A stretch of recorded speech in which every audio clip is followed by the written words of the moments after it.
Hello again and welcome back to Character Creation. Today we are going to be looking at the Dungeons and Dragons character creation for 5e using the custom character sheets that I've been using since the playtest. The link will be in the description below. Um, I'm sorry I cannot remember the guy who made this character sheet, so I can't quite give him the credit he deserves.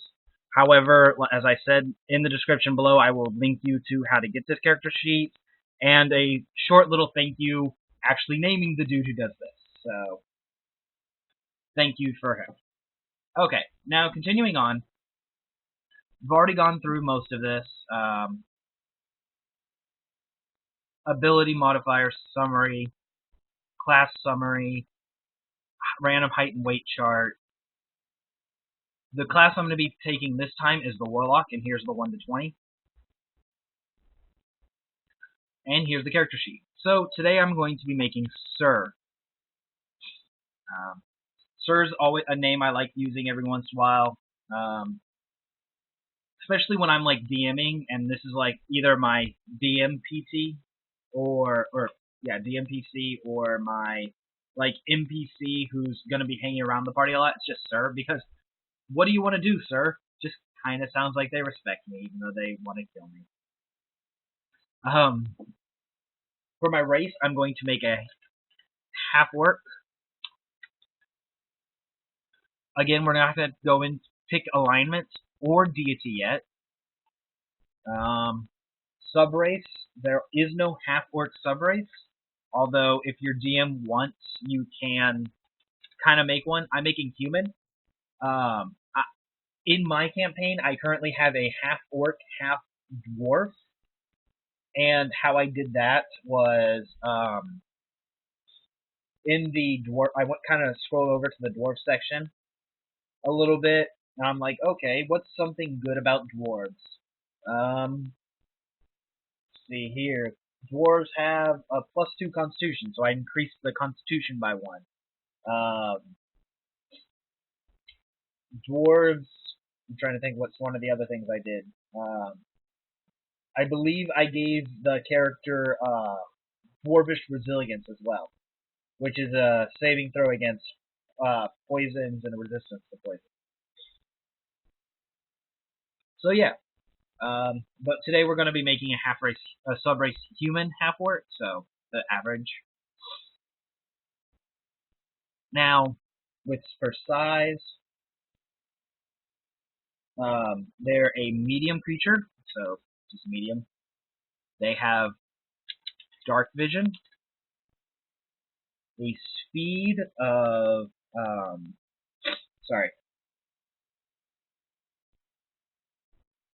a speed of 30.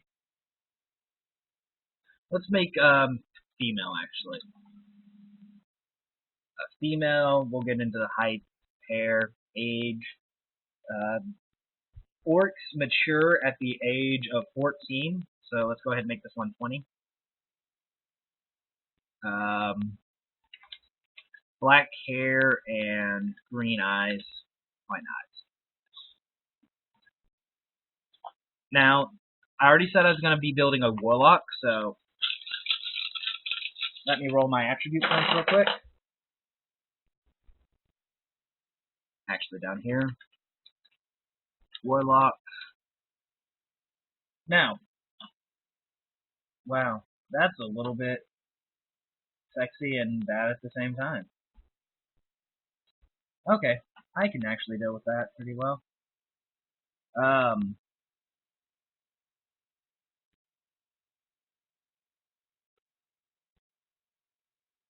Got a couple of really good and really bad rolls, so.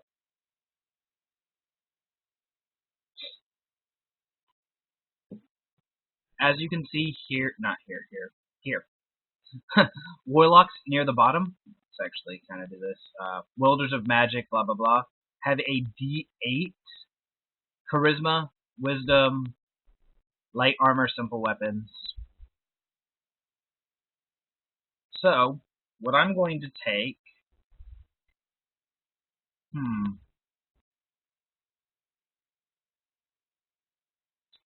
Well, first off, we're going to give myself saving throws in Wisdom and Charisma.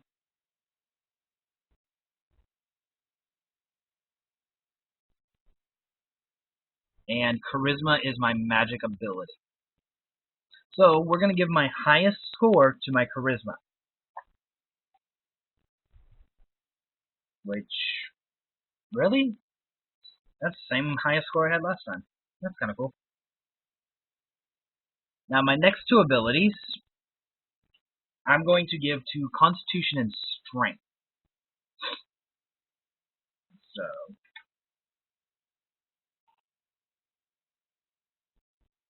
the ability after that, I'm going to give to Dexterity. Wait, this one's not the... Yeah. I'm going to give my Constitution the second highest. Then my lowest abilities will be going to my Intellect and Wisdom. So my Intellect is a 9, and my Wisdom is a 12. Same modifier rolls go apply, but before that I do that, I'm going to add +2 to my Strength, and +1 to my Constitution for being a... said +1, not just 1. For being half orc.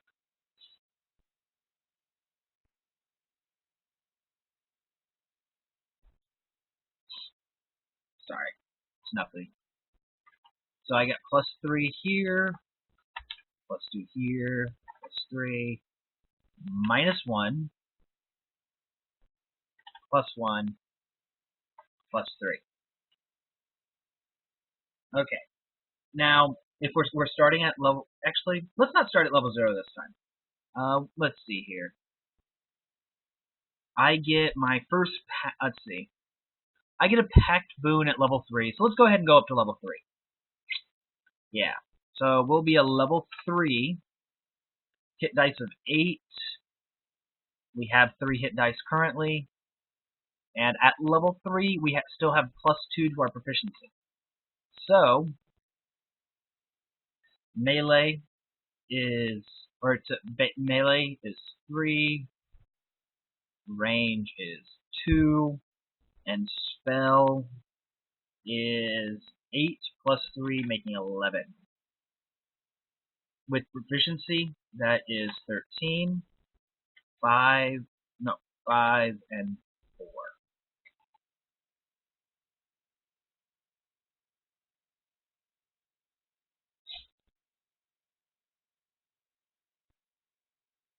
Everything looks good so far.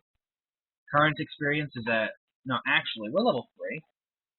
Current experience would be at, level 3 would be 27? No, 9. Wow. So let's just say I'm at 900, and I level up at 2700.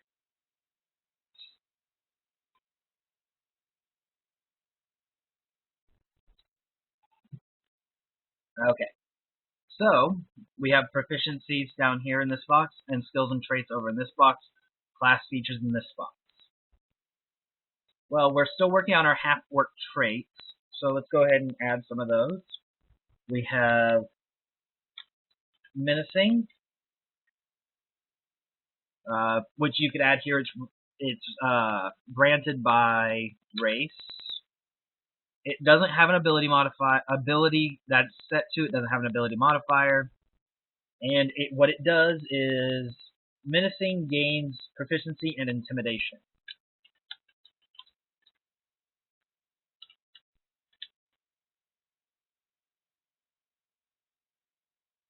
Screw bad spelling. Let's just go back there. Okay. Then you have relentless endurance. When you hit 0, you're not killed. You can drop to 1 hit point. So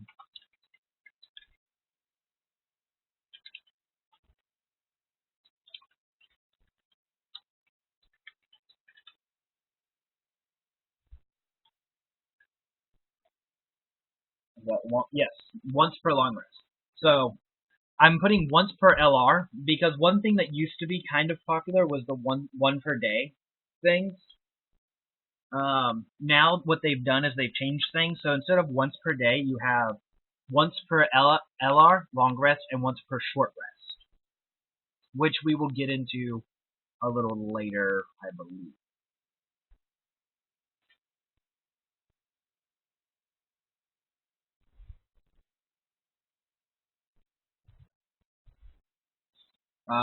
Then you have Savage Attack. Um,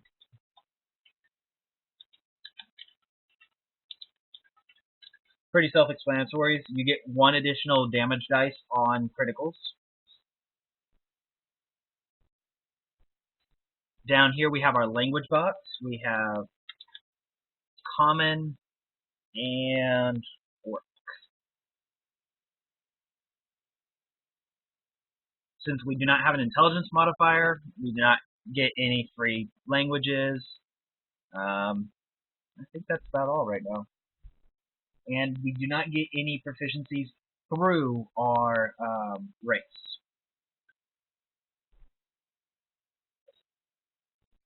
Some things such as dwarves and elves do. So now we're going to be using one of the base warlocks, but let's go ahead and move on to the warlock section. We have 8 plus the constitution modifier, so 8 plus 3, 11 for the primary health, and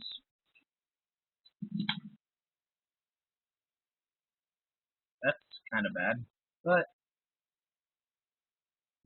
it could have been a bit worse. For the 2 extra levels, I rolled to the 8, got 5 on each of them, for an additional 10, but don't forget the plus 3 constitution to each.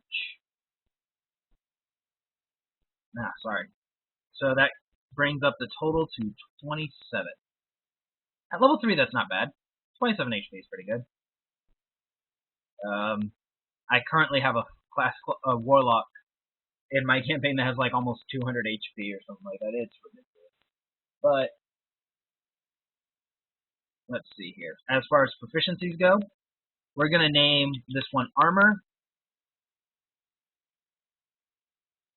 this one weapons, and this one tools. Now for armor, you have light armor. No big deal. Weapons, it's simple only. You get a saving throw versus wisdom and charisma, which I already have marked here. One additional thing, move in a little, is you have magic ability here as well. So you can kind of see which one your magic ability. Just click it. It's a nice little feature. Now for skills, I can choose 2: Arcana, Deception, History, Intimidation, Investigation, Nature, or Religion. I already have Intimidation, so I'm going to take a skill in Deception and a skill in Arcana.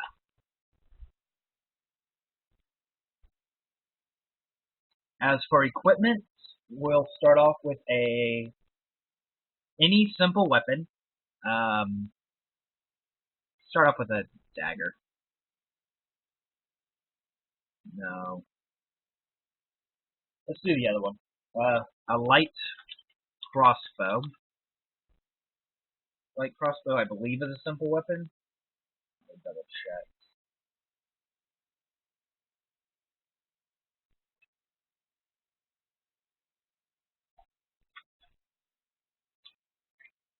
Actually, I need to go to this page anyway. I need the...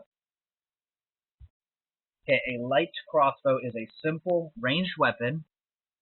So, I do have a proficiency in it. That's armor.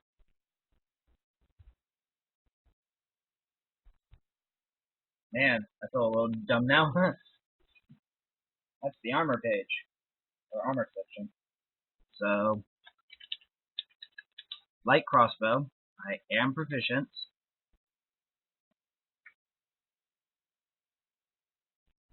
The ability modifier for it is Dex. The mod is +4 or +2 +4 because I have a proficiency in it.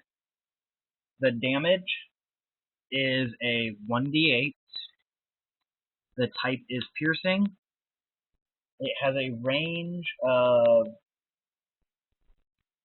80 short range, 320 long range, weighs 5 pounds, and I'm getting 20 bolts. There are no other modifiers that I need. If you want, you can replace that with 20A for ammunition. No other modifiers to it, at least right now. I don't have any magic on it, no nothing else. Let's see here. I also get a component pouch or a arcade focus. I'm going to go down to equipment for that. Always take the component pouch. It can be used as a focus, and it's useful because you don't have to go out and buy materials all the time. Such as Identify. The way the current system is worked up for the Identify spell, let me swing to that real quick and just read you the little bit of a... The Identify spell is a pearl worth at least 100 gold pieces and owl feathers. So, due to it being a pearl worth at least 100 gold pieces, you do not, or you need to purchase a 100 gold piece pearl. However, the owl feathers you do not need to purchase because they would reasonably be within the components pouch. However, if you do not have a components pouch, you would have to find somebody, either a magic shop that sells feathers, and an owl feather, I mean, that probably only run you like 1 gold piece, but that's 1 gold piece. You need to cast that spell 2 or 3 times. That starts climbing up there, especially when you're having to pop off $100 for a pearl. And yeah, it just kind of goes into, it's like, components pouches do not hold items that have a cost to them, or you could talk to your DM and be like, well, I probably bought one of these and just take it out, but that's up to the DM. But they do have objects that you would normally have, like bug files, and we'll just go into that a little later. Okay? And as well as that, I can either take a Scholar's Pack or a Dungeoneer's Pack. Let's see here. What's in each of those? A Scholar's Pack would include a backpack, books, ink, paper, and a Dungeoneer's Pack would include a backpack, a crowbar, a hammer, a tent, some torches. So we're going to take the Dungeoneer's kit.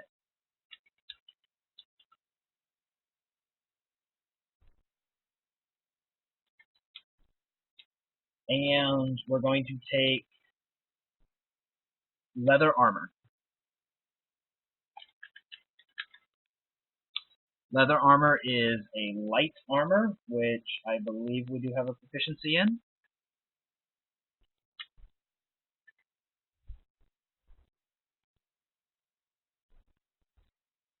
So the base AC being 10, plus leather armor makes it 11.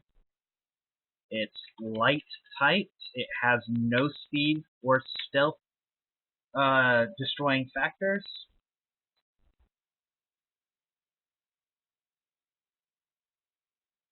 Padded armor actually does have a stealth disadvantage, though, awkwardly enough. And it weighs 10 pounds.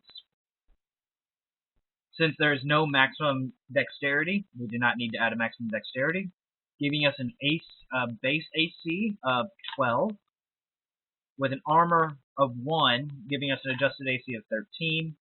However you want to work that, however you want to work it, that's the way I like working it, because armor class, like having your AC, your base AC as what you're naked, plus or minus whatever your armored is. Just, it makes sense for my players, so if you want to do that in different ways, you can. I can also get any simple weapon and 2 daggers. So, let's go in there. Daggers. We do have proficiencies in daggers.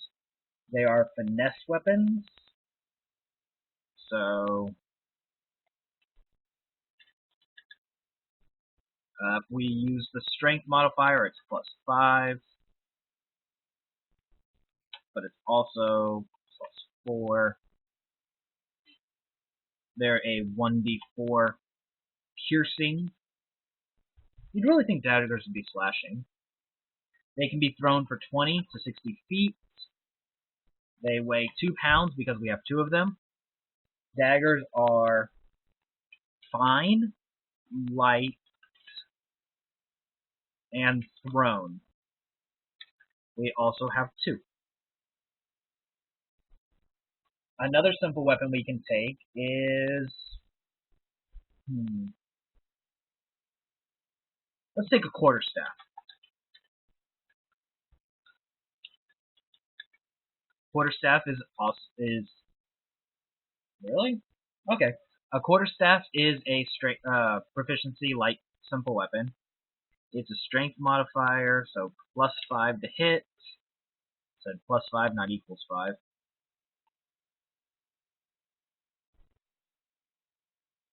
A quarterstaff is a 1d6 weapon with bludgeoning damage. They weigh 4 pounds and are versatile, giving it a 1d8 when using 2 hands.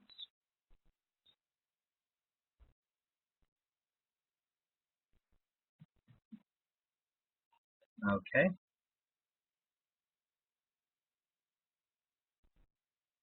So as you can see here, a little bit more complicated than the previous character sheet, but a lot more in-depth. So let's go ahead and choose a specialization. As a warlock, I can choose a specialization between an archfey, a fiend, and a great old one. So what I'm going to choose is the... this is actually kind of a little bit of a hard choice.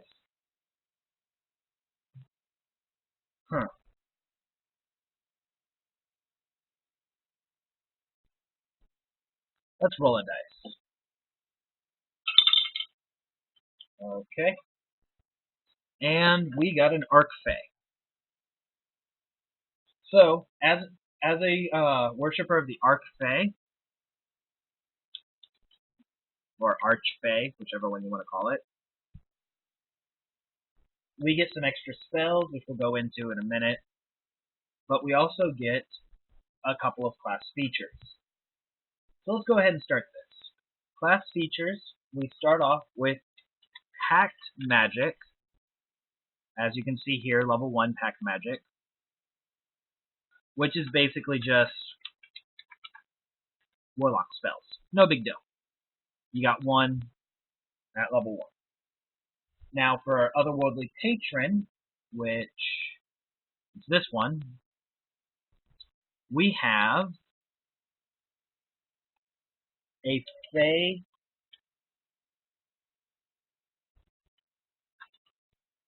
Presence.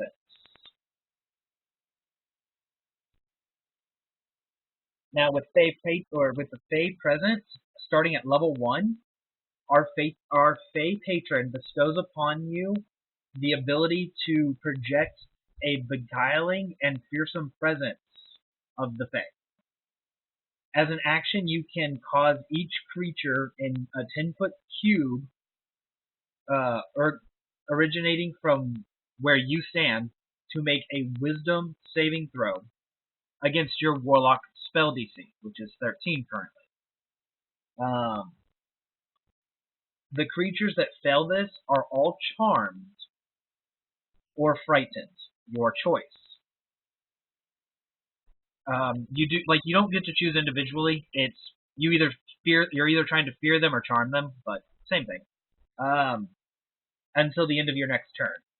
Once you use this feature, you must wait until you've completed a short or long rest.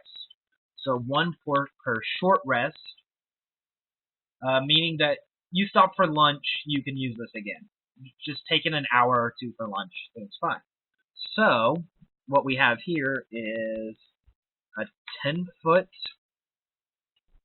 cube Um, charm or fear. Trying to think of an easy way to do this. 10-foot cube, charm or fear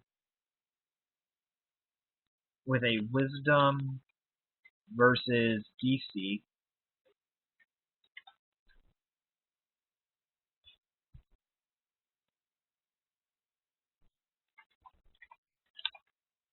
Yeah, that's pretty much how it is exactly. A 10-foot cube within starting from you. You can charm or fear versus yeah. Now, we're not going to go into pact magic too much yet, but we're going to move on to our second level. At level 2, you get Eldritch Evocations. As you see here, you get 2 evocations. Now, Eldritch Evocations are kind of like passives. You get a lot of them, honestly. Like, there's 2 pages worth of them. And you could probably make more up as you work. So, we're going to go with Eldritch Invocations, starting at level 2. And we have the we're going to choose the invocations of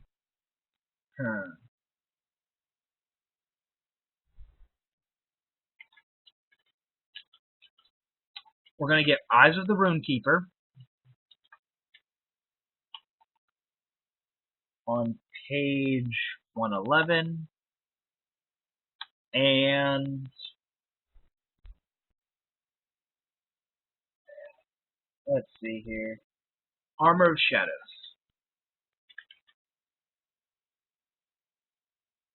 which is page number 110. Now, Eyes of the Runekeeper allows you to read all writing, any language, including magic.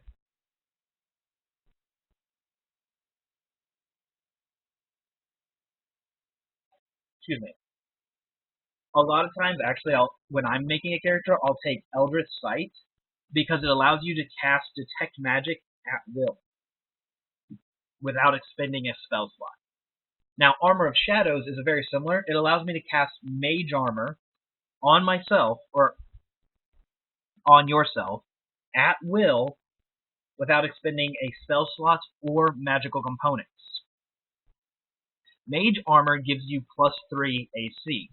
So, whenever you virtually have a 16 armor class now. Mage Armor lasts for 8 hours, and you can cast it at will without... You spend 1 action to cast it at will, no component cost, no casting cost. Yeah, like, seriously. Some of the invocations are completely overpowered. For example, the Warlock in my campaign has a Thirsting Blade, which allows him to attack twice with his blade. Ascendant Step, which allows him to cast the Levitate spell at will. Eldritch Sight, which allows him to detect magic at will. Sorry. And he has Minions of Chaos, which he can cast Conjure Elements once using one of his Warlock slots every long rest. Which Conjure Elements isn't a normal spell for Warlocks. So, yeah, like, some of them are extremely powerful, some of them a little lackluster, but are still pretty useful. Okay. Now, once you get to level 3, you get a Pact Boon.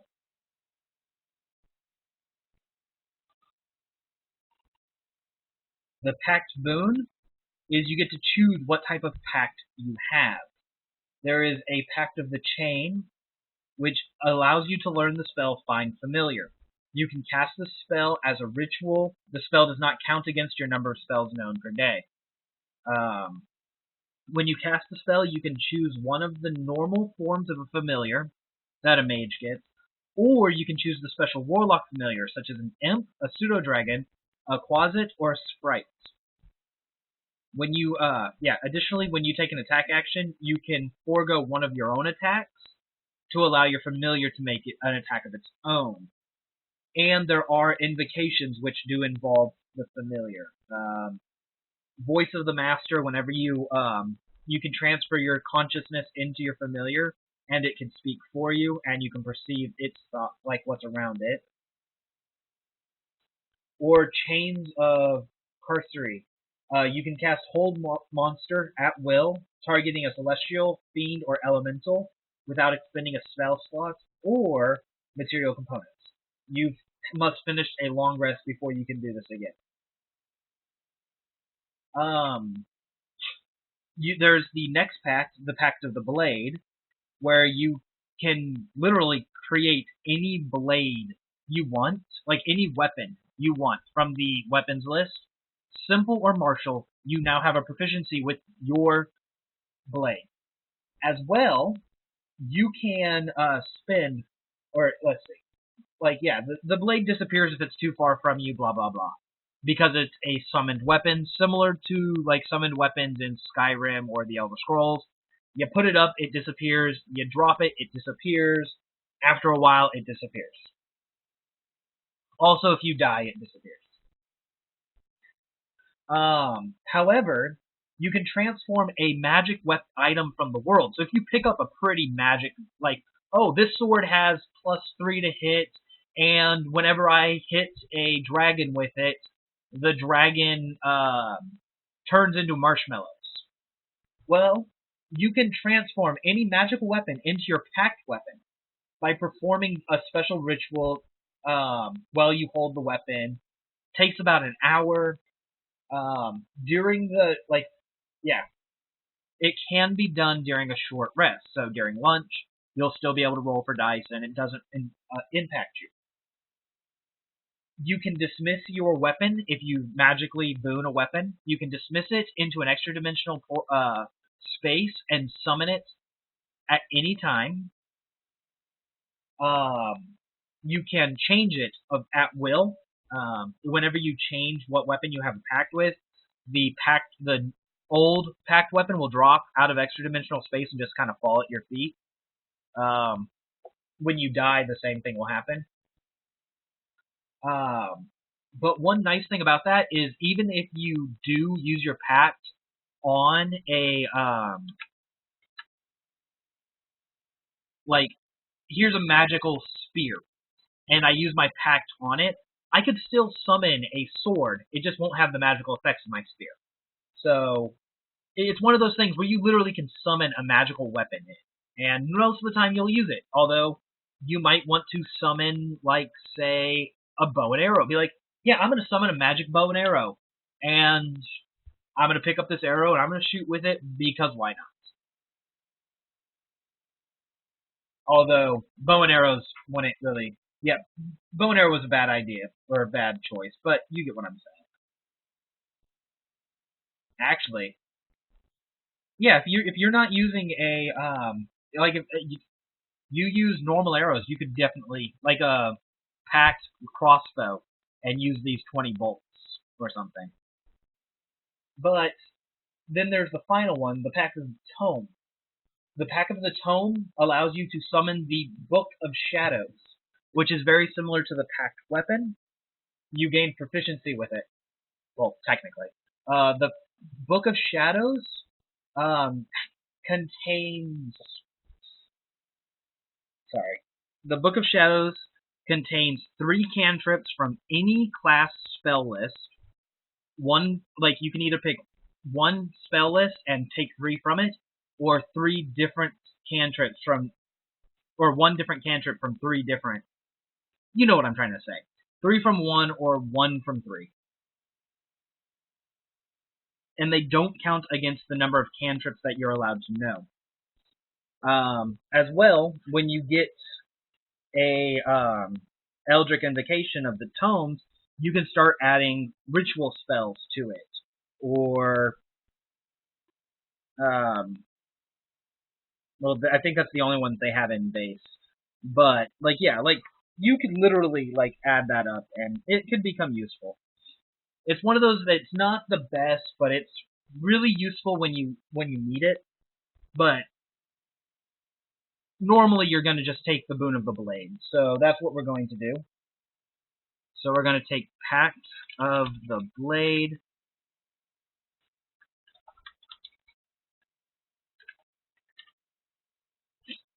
Yeah, so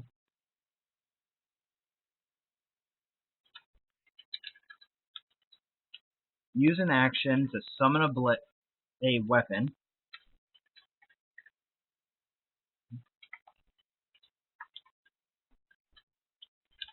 And you gain proficiency.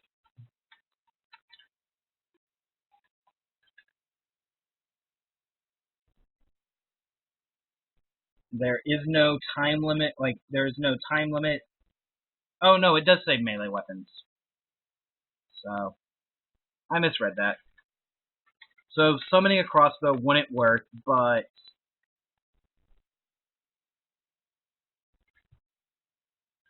I mean, we were just talking, like maybe if a DM wanted, he could add an Eldritch Invocation to allow you to summon ranged weapons.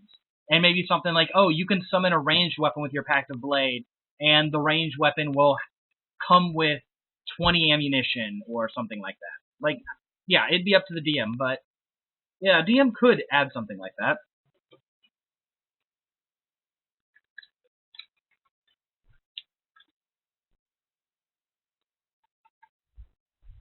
Yeah, I'm not even gonna add that part. See more on page 108.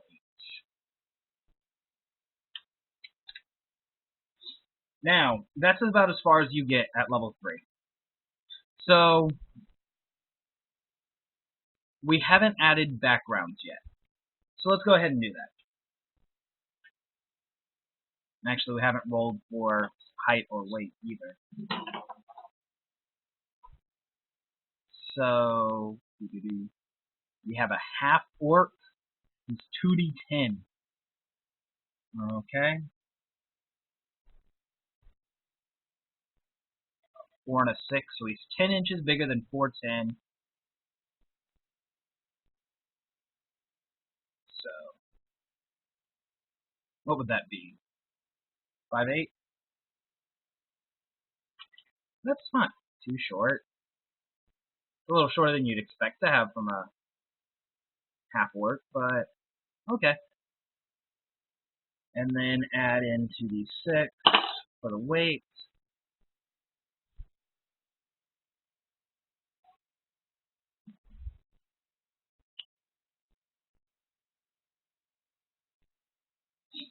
So 3 times 10 with a weight of 170 pounds.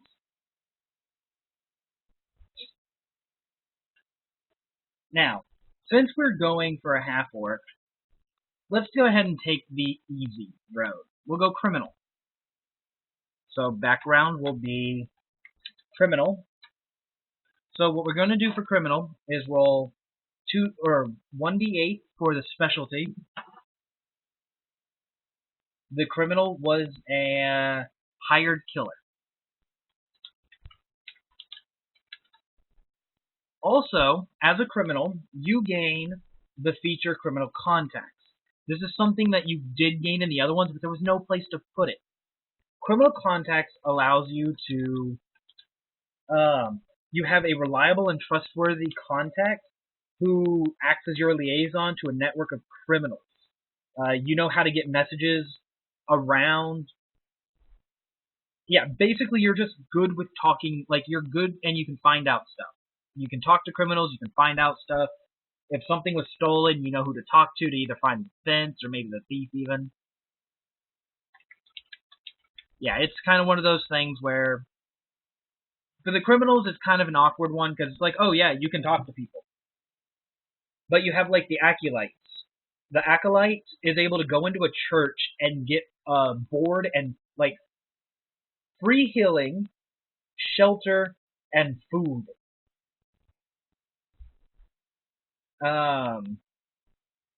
The charlatans, for example, have a false identity along with paperwork that prove that they are the false person. An entertainer is capable of playing in inns or something so that he can get free room and board. So it's kind of like some of them are good, some of them not so good. The sailor, for example, what the sailor can either get on a boat and like just become a part of a crew for a boat without any problems, or the sailor variant pirate has a bad reputation, which allows you to commit minor crimes without getting arrested because people are scared of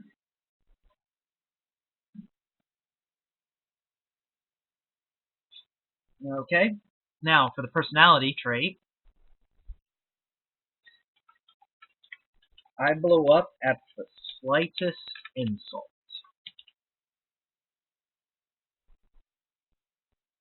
That's wrong thing.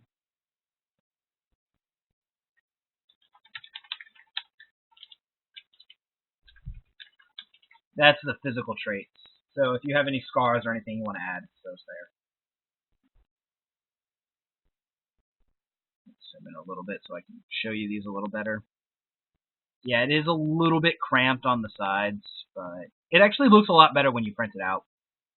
Goals and motivations we're not going to go into right now, but we do have ideals, flaws, and bonds.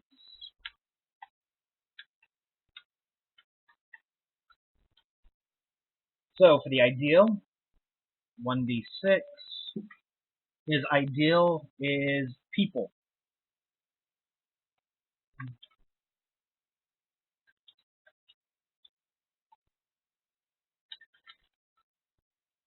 Loyal to my friends, not to any ideal, and everyone else can take a trip down Styx for all I care.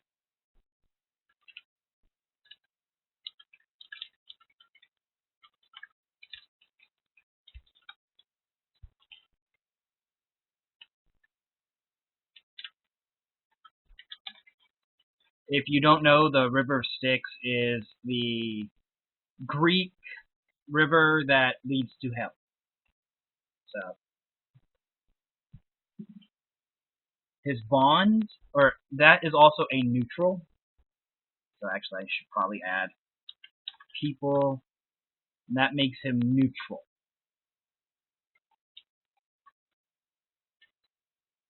Let's go new. Let's just go true new. So he's a true neutral.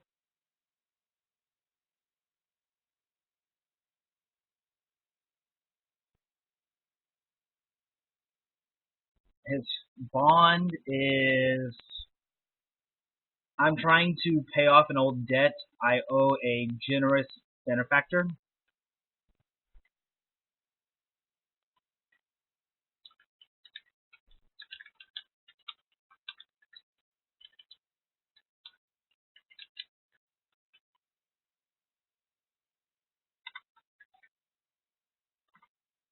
And his flaw,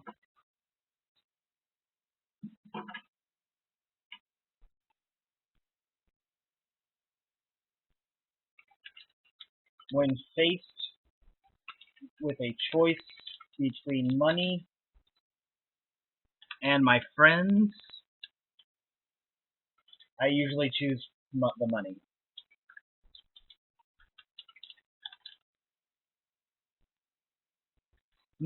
I need to find next time I do this. When I'm gonna use the books, I'm gonna need to find a way to put the books in front of me so I'm not having to like turn around. Like I normally can talk pretty well when I'm typing. It's just one of those like I'm like turning at an angle to read the book while I'm typing, and it's just kind of like that it throws me off. It's probably just my fault, but anyway. Now, as the criminal, I gain a proficiency in deception and stealth.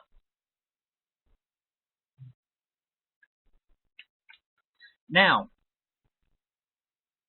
I could choose to keep this as the way it was, or since I also got deception as a warlock trait, I can go back and look. It's like, okay, I had the choices between Arcana, Deception, History. So I'm going to also take Investigation. Let my Deception be granted by my background.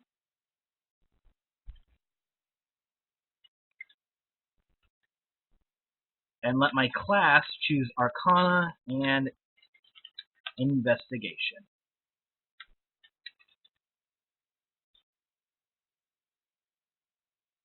I gain tool proficiencies in one type of gaming set and thieving tools,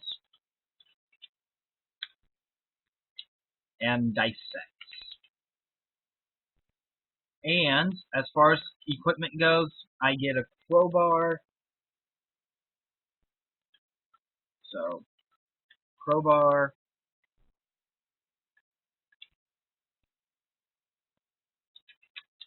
dark common clothes, and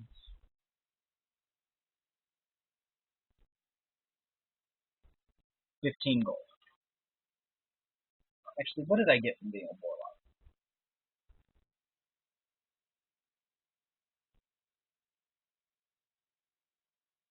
Oh, it doesn't. Yeah, that's later down in the list.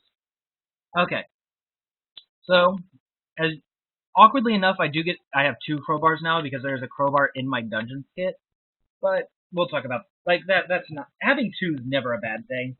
I could give one to somebody else or pretty much anything. So let's go back out a little bit. So far we have our character built up. And pretty much everything's good from here. Let's move on to spells. Let's see here. So, as you can see here, so our base DC is 11. Spell proficiency is 30. Now, Warlock works in an interesting way. Instead of Warlocks having a spells per day section, what they have instead is spell slots. So at level 3, I have level 2 spots. I have 2 level 2 spots.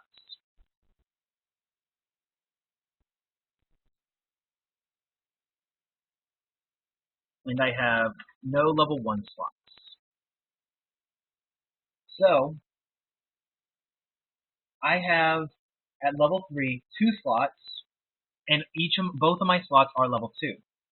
Once I get up to level 5, I'll have 2 slots still, but they'd all be level 3 slots then. Once you get up to level 20, you have 4 spell slots, all of them at level 5. And yeah. Warlock works a lot like the Sorcerer, in that Warlocks do not actually need to do not need to memorize spells daily. So, one good thing on them. So, let's go through my cantrips. As a Pact Mage Warlock, I have 2 cantrips.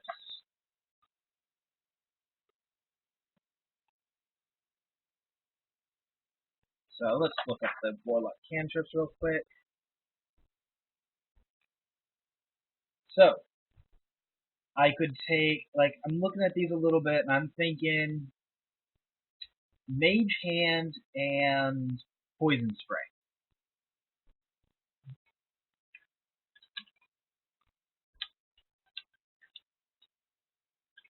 That gives me a utility and an attack spell.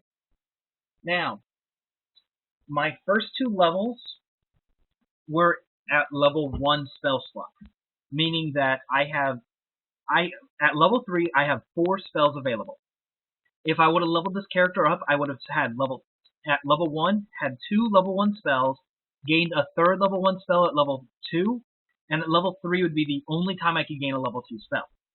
So, that means, as a Warlock, I have the ability to gain 1 level 2 spell. And I'm going to use...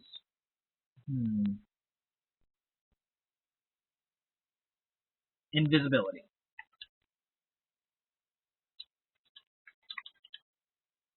That means I have 3 level 1 spells. For level 1 spells, I will be taking Witch Bolt. Let's see here. Unseen Servant. And Let's give myself Expedious Retreat. So, as this works, yeah, as this works, I'm able to cast 2 of these spells. I do not need to prepare spells every day. There's even a little slot here I could even kind of go through and be like, oh, this is what the spell is, this is what level the spell is, the cast time, the duration, the range, the area, the save versus spell. This would, since the save spell is here, let's still see, you'd put save as what they would have to roll, like, is it a con check, a dexterity check, a wisdom check, whatever. The damage it deals, the type it deals, and any notes beside it. Notes would include stuff like what when you level up the spell higher. Now, as you can see, we're just going to use Witch's Bolt real quick. Witch's Bolt is a level 1 spell. Correct? Correct. Witch's Bolt deals 1d12, or on hit, deals 1d12 lightning damage. On each turn, for a duration that you can use an action, or, yeah, for each turn afterwards, you can deal an additional 1d12 lightning damage for up to 1 minute as an action. Now it's kind of one of those weird things where, well, why aren't you just stabbing her? Why are you continuing to shoot her with lightning? Well, because 1d12 is a lot, and sometimes it's worth it. Sometimes. Now, if you cast the spell as a 2nd level or higher, the initial damage is an additional 1d12. So, casting Witch's Bolt at a level 2 as a 2nd level spell is 2d12 damage on hit and 1d12 afterwards. So, when you finally get up to level 5, which is as high as Warlocks go, that'd be a 5d12 attack. Now, one interesting thing about Warlocks, if you see here, at level 11, you gain Mystic Arcanium. Mystic Arcanium, level 6, 7, 8, and 9, are once per long rest spells which allow you to cast 1 level 6, 1 level 7, 1 level 8, and 1 level 9 spell. It's kind of self-explanatory, I think. Like, at least in my opinion, yeah, they give you a spell, but it's a once per day spell, and I believe you can cast them without having to spend costs. No, we're not talking about wizards. We're talking about warlocks. Mystic Arcanium. You cast an Arcanium spell once without expending a spell slot, and you must finish a long rest before you can do so again.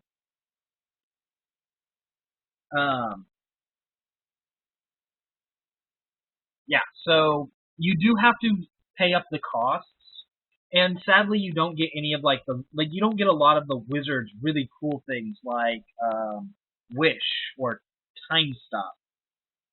But like a level 6 warlock spell, you have like Conjure Fey, Create Undead, Arcane Gates.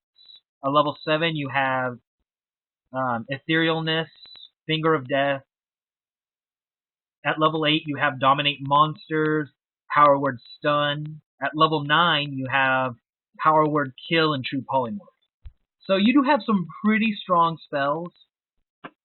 Although, like, again, you don't have the potential casting array of a warlock.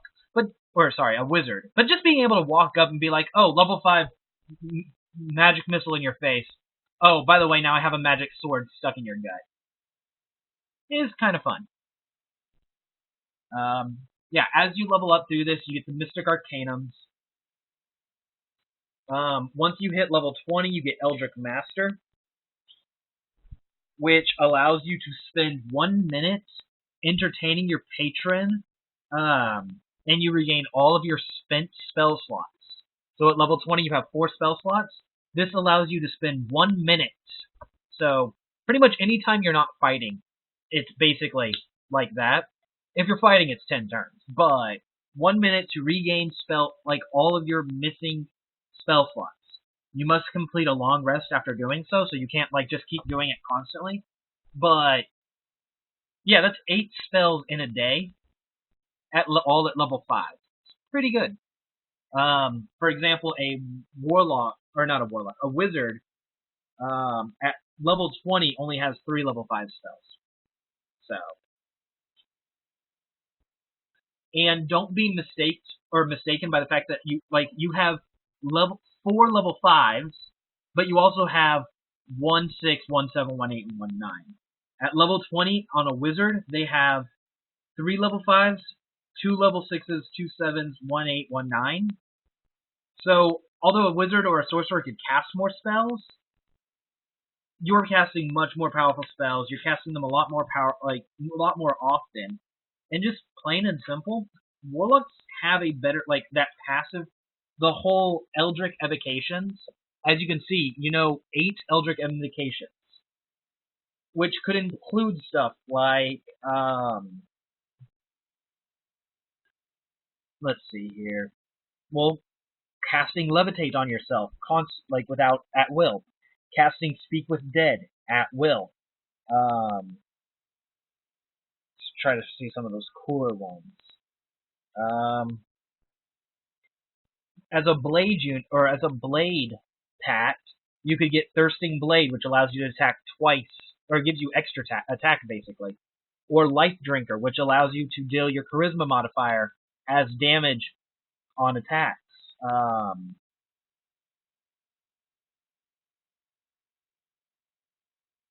Yeah, so you got some pretty nice invocations going on. And also, as you can see, you also get some patron features.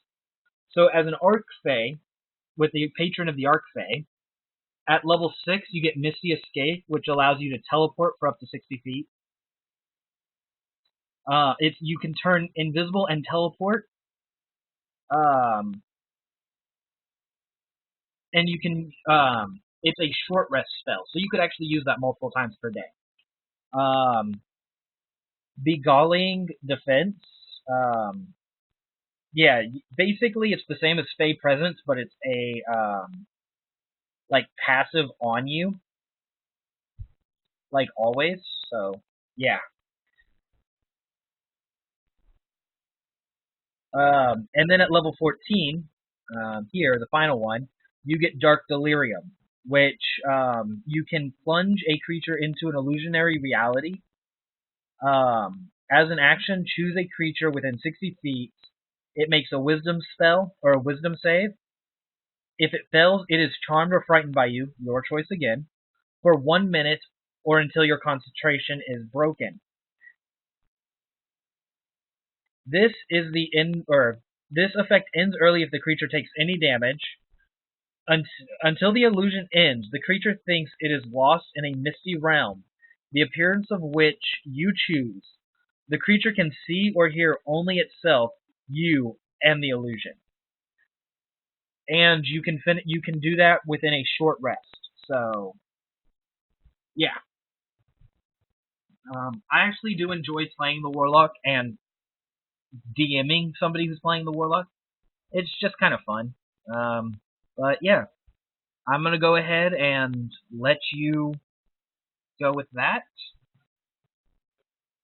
And yeah. So, as you can see, this is how this all works out.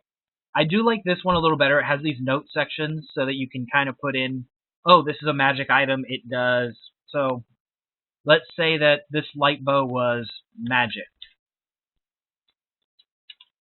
Put on a little note, and we'll call this the blue crossbow. So we come down here, blue crossbow, and it gives you this large section to write in just notes. So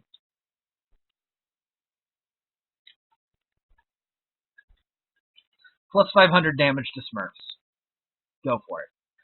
It also it does have a small armor sections, and you can but it does have multiple of them. The only problem I've found so far with this is with the class features and feats. It's great for a mage, but when you start getting into the barbarians and the monks and the fighters who have dozens of features. And then when you start adding in feats as well, you start needing to like add faces into the, yeah, like it could be improved, but it's still pretty good. Yeah, I'm trying to think if there's anything I forgot. If there is any questions at all, please leave them in the comment section below. As I said, I'm going to be leaving this, or the link to this character sheet in my or in the description, so take a look at it, use it, and if you can, if you have character sheets that you use, go ahead and leave them in the comment section below as well. I'll take a look at them. I'm not going to promise I'll make a video on them, but if they're good, I might. Or if I don't make a video on them, I might use them. Anyway, that's going to be all for today. So,